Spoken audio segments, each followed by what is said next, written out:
So now that I've caught up to Bleach and it's about to be the end of the year, I figured why not host a Bleach Award Show.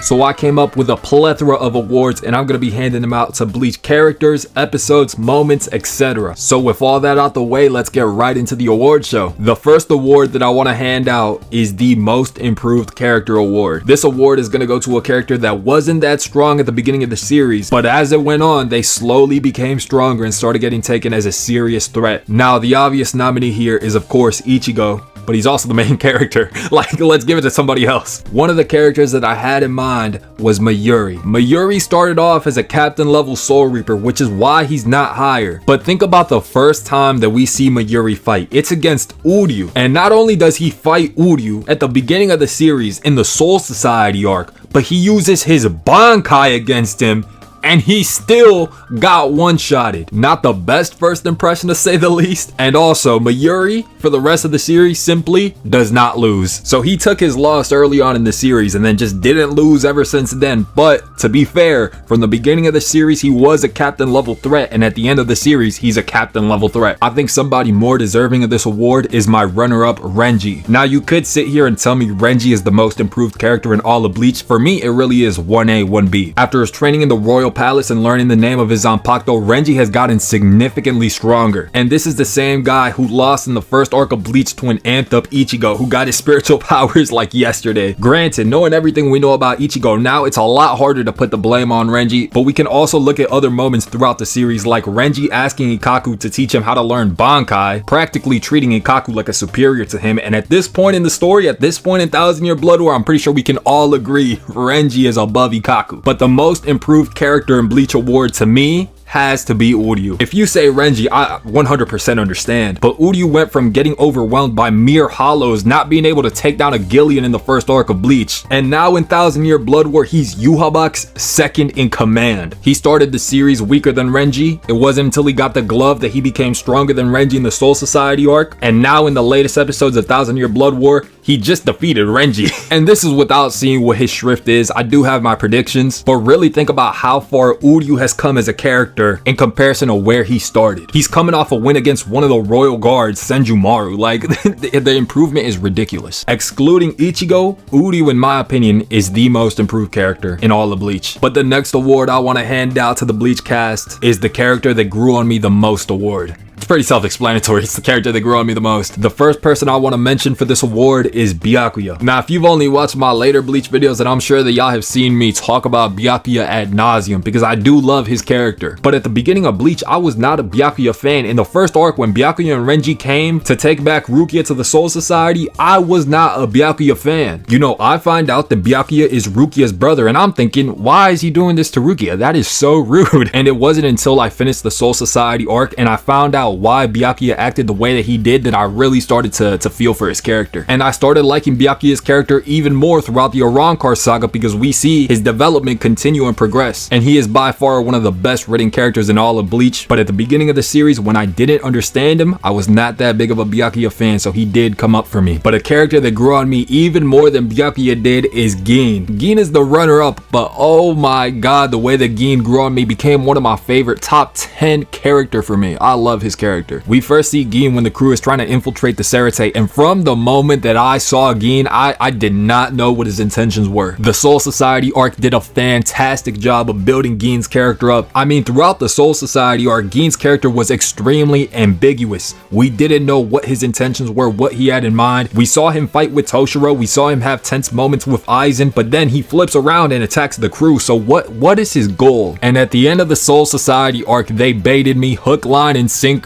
and they made me think that Gin was on Aizen's side. And we don't get the payoff of all this mystery that was building up around Gin until he turns on Aizen. That moment alone shot Gin up so high up in my ranking. The dialogue that he had with Ichigo before Ichigo went out to fight Aizen, and then seeing him die a peaceful death because right before he dies, he finds that Ichigo is finally on par to defeat Aizen. What a beautifully written character. That moment at the end of the Arrancar saga, one of the highest points in all of Bleach to me, and it definitely made his character grow on me a lot more. But the character that deserves this award, some of y'all might know who I'm about to say. It has to be be Mayuri. The first impression I had of Mayuri was when he tried to kill Ikaku and Kenpachi stopped him. You know, not the best first impression, but I digress. And later on in the same arc, we come to find out that Mayuri is the one that killed Uryu's grandfather, and he starts going into all these disgusting details about what he did to the Quincy's, and then he got absolutely defeated by Uryu even after pulling out the Bankai. I actually thought so little of Mayuri watching the Soul Society arc that in my Soul Society review, I didn't even say his name because I couldn't be bothered to learn it. That's how little I thought of him. And now everything is shifted because Mayuri is one of my favorite captains in Bleach. His reputation started going up in the Hueco Mundo arc when he defeated the Espada, and it went up a lot during the flashback when we found out that Urahara was the one that gave him an opportunity, and now he's one of the best captains in the Soul Society, all the way down to Thousand-Year Blood War, where he has consistently been one of the most useful captains in the Serete. You know, he deserves to win this award. I love his character so much now. The next award I want to give out is the most surprising moment in Bleach Award. This award is going to go out to a moment or a scene that just completely took me by surprise, blew my mind. There's really only one winner here, but I'll go through the honorable mentions, of course, because Bleach has a lot of surprising moments. Ikaku no in Bankai, Shinji versus Grimmjow. But in third place, I have to give it up to Ulquiorra going into Segunda Etapa. Ulquiorra has a lot of surprising moments, like the number reveal when we found out that he was number 4, but nothing caught me more off guard than when he went into Segunda Etapa in his fight with Ichigo. Because mind you, Ichigo was already getting his ass whooped by Ulquiorra beforehand, so to see him power up beyond the ass whooping that he was giving Ichigo was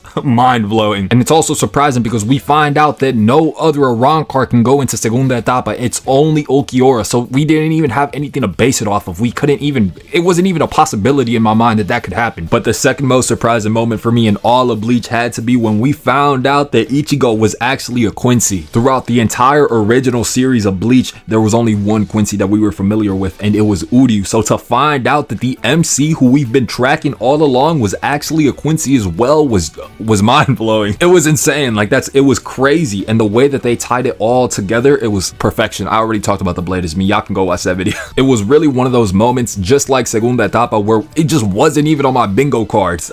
So I couldn't fathom it when it happened. But it is quite literally one of the most important plot points in all of Bleach. Dare I say the most important plot point in Cour 1 of Thousand-Year Blood War. And the way it was executed was an absolute masterclass. I'll say that about Cour 1 time and time again. But taking the award for the most surprising moment in all of Bleach, there was really only one contender for this in my opinion, and it had to be Aizen's plot twist at the end of the Soul Society arc. And I already know what people are gonna say because I've made it abundantly clear. Before watching Bleach, I was already aware of the fact that Aizen was a bad guy. I was already aware of the fact that Aizen was not dead throughout the Soul Society arc. And despite knowing all of that, the plot twist completely shifted the way that I viewed Bleach up until that point. I already knew Aizen was bad, that's true. What I didn't know and what surprised me was that Aizen had his fingerprints on every little thing that happened up until the end of the Soul Society arc and beyond. Knowing about Rukia being in the world of the living, knowing about Rukia being an undetectable Gigai, knowing that the crew was about to arrive in the West Rukon district because that's where Urahara resides, knowing that Rukia had the Hogyoku inside of her, and not to mention the twist of Gin and Tozen working alongside Aizen being leagues above every other captain there by far. Oh my, there was so much to unpack. It simply has to be the most surprising moment in all of Bleach. Do you know what it is? This is a testament to how well written this moment is. I was slightly spoiled about it and I'm still surprised. But it's time to hand out the most underrated fight in Bleach Award. We know that there's a lot of fights in Bleach and usually people only talk about the best of the best fights. So that's why I decided to introduce this category, because I think that there are so many fights that don't get talked about enough that more people should talk about because they were great. At number 3, I have Kira's pillar fight. I had to put this here because I remember I was talking so bad about the pillar fights and I really didn't hate it that much. The only ones that I liked were Kira's and Hisagi's, but I didn't highlight how great they were because I was too busy hating on Yumichika's pillar fight. But those two in particular, they had some good fights, and I really liked Kira's pillar fight because it showed his brutality towards the end of the fight. And also I just think Wabisuke is a really cool Zanpakuto. And at number 2, I have another fight from the same saga. The Arrancar saga had so many great fights. Imagine if they were animated in Thousand-Year Blood War quality. But I have Ikaku's first fight against an Arrancar. This fight's animation was so, it was on the quality of Ichigo versus Grimmjow Part 1 for absolutely no reason. This fight's animation was so good, and it was really one of the first times that we got to see somebody against an Arrancar. It showed off the strength of an Arrancar. I mean, it had Ikkaku on the back foot, somebody that was just going toe to toe with Ichigo the arc prior. So I'm looking at these Arrancars like, oh my god, they are the biggest threat of all time, until Ikkaku pulls out Bankai, the one and only time we got to see Ikkaku's Bankai, and it was right here. I don't know why, like, this feels like such a random fight to get as much love as it did, but the animation, everything about this fight was so cinematic and beautiful, and the storytelling in this fight was amazing. Seeing the flashbacks to Ikkaku training under Kenpachi and refusing to show off his Bankai because he doesn't want to leave Squad 11, everything about this fight was just magnificent. It was such a beautiful fight for no reason. Why is it? Why? I don't get it. But in my opinion, the most underrated fight in Bleach, Soifone, Omaida, and Hachi versus Baragon. Here, I know nobody else has this take. I know nobody else likes this fight, whatever. I personally think it's fitting to be number 1 because I've never seen anybody else talk about this fight, but it really is one of the most creative fights in all of Bleach. But let me sell you on this fight. Number 1, it has Baragon, the second strongest Espada, the former king of Wekamundo, and in my opinion, probably a top 7 through 10 transformation in all of Bleach. It's so cool for no reason. We also got Soifone's Bankai reveal, which I think is one of the best Bankais thematically, but I digress. The main selling point about this fight for me, what really sealed this as one of the best fights in Fate Karakura Town arc, is when Hachi comes in, because he changes the entire dynamic of the fight. The way that Hachi ends up taking down Baragon is still one of the most creative things I've seen in Bleach, and it's really one of the only Hachi showcases that we get in Bleach, which is why I think that this fight is so underrated. He is the main selling point of this fight. But the next category I have here, the most interesting power in all of Bleach. Now this category is going to be very,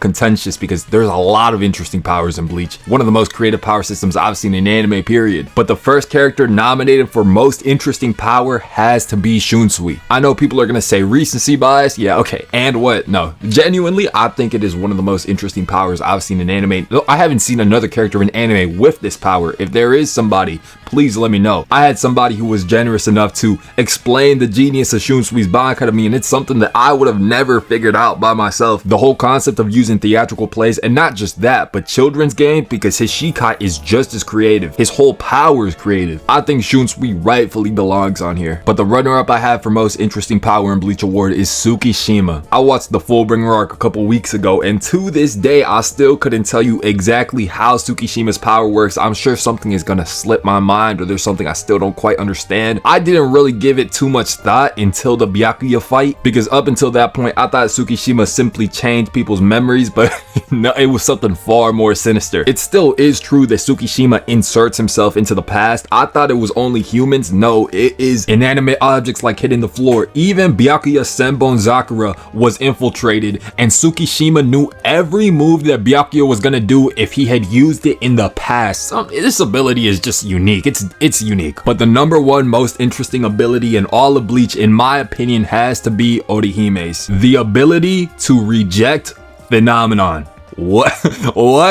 Orihime can simply say, no, I don't believe in that. Oh, that injury you suffered that completely eviscerated your entire body and the only trace of you left is your left index finger? No, I don't think that happened. I don't recall that. Aizen even said that Orihime's abilities rivaled the gods. That's how you know that you have one of the most broken abilities in all of Bleach. And the real reason Orihime's power is the most interesting to me is because I wonder what it would be like in the hands of somebody who isn't as kind-hearted as she is. Regardless of that, I still think the ability works perfectly on Orihime. To have such a broken and just absurd ability on the hands of the most kind-hearted character in the series, it's perfect. But it's on to our last award, and I wanted to make it topical since Cour 3 is still ongoing. The last category is going to be the character with the most potential heading into the final Cour of Thousand-Year Blood War. You see, me, I'm an anime only, so I don't know what's going on in the manga, but I can only make predictions on what's going to happen in the final episodes of Cour 3 and in Cour 4. And the first character that I want to mention that has the most potential for the rest of Thousand-Year Blood War is going to be Toshiro. We just saw Toshiro return in episode 36 of Thousand-Year Blood War, he's back, and he's been talking about his true Bankai since Cour 1 now. If Toshiro has been hyping up his true Bankai for this long, then surely it's gonna be something revolutionary when it comes out. Toshiro, since the very beginning of Bleach, has always been potential man. Keep in mind, Shunsui said give Toshiro about a couple hundred years and he's gonna be even stronger than him. So Toshiro already has statements that he's going to be stronger than the head captain of the Soul Society. So when we get to see Toshiro's true Bankai, it better be something internet breaking. But a character that I think has even more potential in Thousand-Year Blood War is Kenpachi. Now we're really in the realm of the 5 special threats to Yhwach. So no more honorable mentions. These are the characters that I'm really looking out for. Kenpachi's Bankai has been teased since the Soul Society arc. It's about time. We've been waiting. The whole plotline surrounding Yachiru's disappearance needs to be solved. And before Thousand-Year Blood War and the Bleach anime ends, I know that we need to see a true 100% power showcase from Kenpachi. No more holding back, no more using one hand. Well, he only has one hand at the moment. You better use Bankai, is all I'm saying. Show us why Yhwach listed you as a special threat. In Cour 1, Yhwach defeated Kenpachi. No, you better come back around and show him why you're a special threat. I didn't mean to say show him. No, Yhwach sees everything. Yhwach knows why Kenpachi's a special threat. Show me. I don't even know who Kenpachi is going to take on. I would imagine Yhwach because he's listed as a special threat. But I already have my predictions as to who's going to fight Yhwach. And we'll get to that. But the runner-up for most potential in Thousand-Year Blood War, it's Urahara. I know you have Bankai. You learned Bankai in 3 days. Show us why you're a special threat. I know, smartest character in Bleach by far, bar none. But I don't care about that now. I want to see your Bankai. Show us your Bankai. Men only want one thing, and it's Urahara's Bankai. He's been with us practically the entire show, and he's always been there for the biggest of the biggest threats. Aizen, when he fused with the Hogyoku, Urahara was there, and he still didn't use Bankai. Urahara is one of those characters that I believe is going to face off against Yhwach one way or another. I don't know if they're all going to jump him.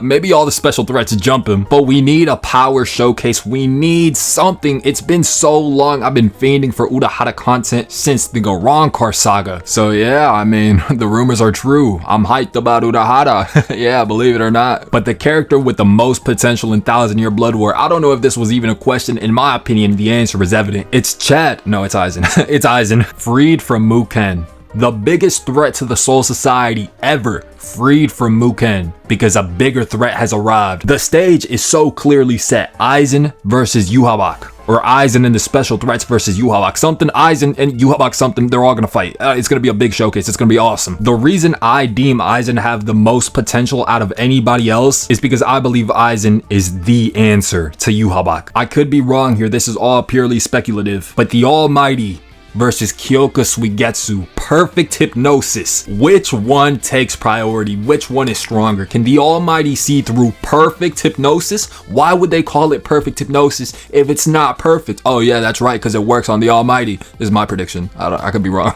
To be honest, I'm just throwing stuff at the wall hoping it sticks. I don't know what's going to be Aizen's role in Thousand-Year Blood War. It's obviously going to be something major, like going up against Yhwach, but how they're going to take down Yhwach, I'm assuming Aizen is going to be the key. I'm assuming he's going to be pivotal. That's why he's Mr. Potential Man. I don't know how they're gonna do it, but they're gonna do it somehow. Could you tell that I'm excited to talk about Bleach? There's just so many characters that really could win most potential in Thousand-Year Blood War. This very contentious award. Ginjo and Tsukishima were teased in Thousand-Year Blood War and have yet to show up. What's up with them? And just a whole lot of characters that I'm excited to see, like Basby, like Jugram. But I do have one last secret award for anybody that stayed this long. If you did, please subscribe. The award is for the breakout character of the year, and I think it's safe to say it has to be Nemu. I just watched episode 36 of Thousand-Year Blood War. What a heart-wrenching episode. Everything about that episode was a cinematic masterpiece. The sound design, the OST, everything was so good about that episode. And the star of episode 36 is Nemu. Nemu being the superstar of episode 36 is not what I expected. And it's not like she put on a masterclass of a performance. It's not like she took down Pernita by herself. In fact, the effort was all for nothing on paper. Simply wow, the amount of backstory that they're able to cram into a 22-minute episode, 20-minute episode maybe, and make it feel like you just walked out of a 2.5-hour movie and make it feel like you just absorbed 2 hours worth of information. It's amazing. Nemu has always always been a character throughout all of Bleach that was just in the background. What's wrong with this girl? She has no free will whatsoever. But in the latest episode of Bleach, she shows her evolution by utilizing free will to save Mayuri.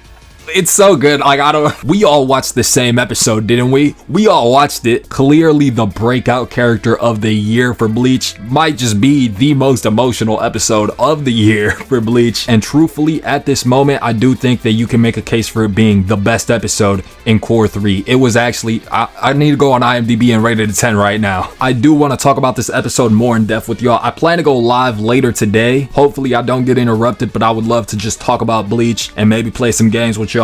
Who knows? But that's been the Bleach Awards 2024. Definitely not a ripoff of the Stream Award. Definitely didn't get my idea from the Streamer Awards. Nah, don't even